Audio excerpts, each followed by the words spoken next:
தாய்மாமன்ல கருங்கல் பாண்டி எப்படியாச்சும் அழகரையும் மஞ்சமலையும் பழி வாங்கணும்னு நினைக்கிறான். அடிபட்ட பாம்பு சும்மா இருக்குமா? என்னதான் இருந்தாலும் பழி வாங்கத்தானே நினைக்கும்.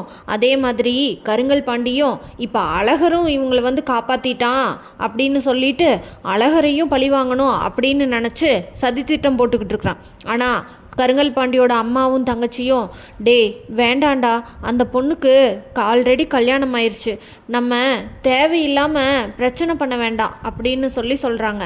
அதை கேட்டு கருங்கல் பாண்டி, இங்கே பாருங்க, 2 பேரும் சும்மா இருக்கிறதுக்கு இப்போ என்ன கேட்குறீங்க அப்படின்னு சொல்கிறாங்க. கருங்கல் பாண்டியோட தங்கச்சி, அண்ணே அதுக்காக அந்த பொண்ணு கடத்தி நீ பண்ண மாதிரி பண்ணுறதெல்லாம் ரொம்ப தப்புண்ணே, ஏன் நானும் உனக்கு ஒரு தங்கச்சி இருக்கேன்ல, அப்படியெல்லாம் பண்ணக்கூடாதுண்ணே அப்படின்னு சொல்கிறாங்க. ஏய் கம்முன்னு இருக்க முடியாதா உன்னால்? நீ என்ன நினச்சிட்ருக்க? இந்த கருங்கல் பாண்டியை சும்மா நினச்சிட்ருக்கீங்களா நீங்கள் 2 பேரும் அப்படின்னு சொல்கிறாங்க.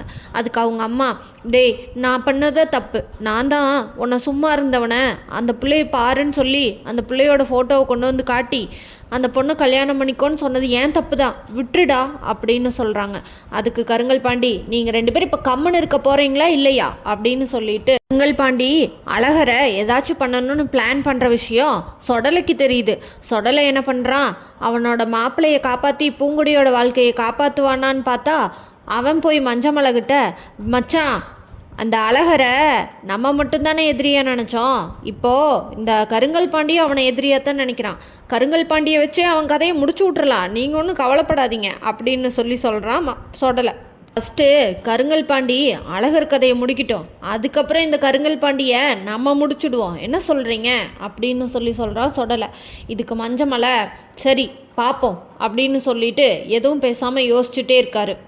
கருங்கல் பாண்டி அழகருக்கு எதிராக ஏதோ சதித்திட்டம் போடுறாருன்னு தெரிஞ்சுக்கிட்ட மாயாண்டியும் செம்பிலி பென்னி இவங்க எல்லாரும், அழகரு கொஞ்சம் சூதானமாக இறையா அப்படின்னு சொல்லி அழகரை எச்சரிக்கை பண்ணுறாங்க. இதெல்லாம் நான் பார்த்துக்கிறேன்ப்பா அப்படின்னு சொல்கிறாரு அழகர். அதை கேட்ட மாயாண்டி, இல்லைப்பா எதுக்கும் நீ வெளியே போகிறப்ப உன்னோட பசங்களை எப்பயும் கையில் கூட வச்சுக்கிட்டே இரு அப்படின்னு சொல்கிறாரு. சரிப்பா நீங்கள் பயப்படாதீங்க அப்படின்னு சொல்கிறாரு அழகர். இதை கேட்ட நந்தினி, ஐயோ மாமாக்கு ஏதாச்சும் ஆயிடுச்சுன்னா என்ன பண்ணுறது அப்படின்னு சொல்கிறாங்க. அதுக்கு தெய்வான, இன்னும் என்னென்னலாம் நடக்குதோ இந்த வீட்டில் எனக்கு ஒன்றுமே புரியல, முதல்ல இவளுக்காக போய் மாப்பிள்ளைக்கு ஏதாச்சும் ஆச்சுன்னா என்ன பண்ணுறது? தம்பி அழகரு நீ கொஞ்சம் சூதானமாகவே இரு, இவெல்லாம் சுயநலம் முடிச்சவ, இவன் நம்மளை கை காட்டி விட்டுட்டு போயிடுவா. தம்பி அழகரு நீ கொஞ்சம் சூதானமாக போயிட்டு சூதானமாக வாயா அப்படின்னு சொல்கிறாங்க. அதுக்கு அழகரு, பயப்படாதீங்க அத்தை, நான் பார்த்துக்கிறேன் அப்படின்னு சொல்கிறாங்க. இதான சான்ஸு அப்படின்னு சொல்லிட்டு மீனாட்சியோட மனசை மாற்றறதுக்கு ட்ரை பண்ணுறாங்க. மதினி பார்த்தீங்களா, நம்ம தம்பி எம்பிட்டு ஃப்ரீயாக சுற்றிக்கிட்டு இருந்தது, இன்றைக்கி நம்ம பையன் வெளியே போயிட்டு வந்தால் நம்ம மடியில் நெருப்பு கட்டிக்கிட்டு இருக்க மாதிரில இருக்குது, இன்னும் என்னென்ன நடக்க போதோ எனக்கு தெரியல அப்படின்னு மீனாட்சி ஏற்றி விடுறாங்க. தெய்வான சொன்னதை மீனாட்சி கொஞ்சம் யோசிக்கிறாங்க. இவளால் நம்ம பையனுக்கு ஏதாச்சும் ஆயிருமோ அப்படின்னு நினைக்கிறாங்க. மீனாட்சி உடனே மாயாண்டிக்கிட்ட, பார்த்தீங்களா உங்கள் தங்கச்சி குடும்பம் ஊரில் இருக்க எல்லாத்துக்கிட்டையும் வம்பு வளர்த்து வச்சுருக்காங்க, எந்த பக்கம் போனால் எவன் எந்த பக்கம் இருந்து நம்மளை தாக்க வருவான்னு இப்போ யோசிச்சு போக சொல்கிறீங்களா? இத்தனை நாளாக இருந்தது இல்லாமல் என் பையனை இனிமேல் வெளியே தாட்டி விட்டு நான் எப்படி நிம்மதியாக இருக்க முடியும்? உங்களால் என்ன நல்லது செய்ய முடியுது உங்கள் பையனுக்கு?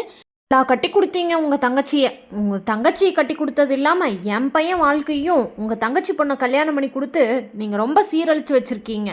என் பையனுக்கு மட்டும் ஏதாச்சும் ஆச்சு, எவனாச்சும் ஏதாச்சும் பண்ணிட்டான்னு சொன்னால் நான் பொறுமையாக இருப்பேன்னு மட்டும் நீங்கள் நினச்சிக்காதீங்க அப்படின்னு சொல்கிறாங்க மீனாட்சி. கருங்கல் பாண்டினால அழகருக்கு ஏதாச்சும் பிரச்சனை வந்துருமோன்னு மீனாட்சி பயப்படுறது நடக்குமா நடக்காதான்னு தெரிஞ்சுக்க நம்ம சேனலை மறக்காமல் லைக், ஷேர் அண்ட் சப்ஸ்கிரைப் பண்ணிக்கோங்க.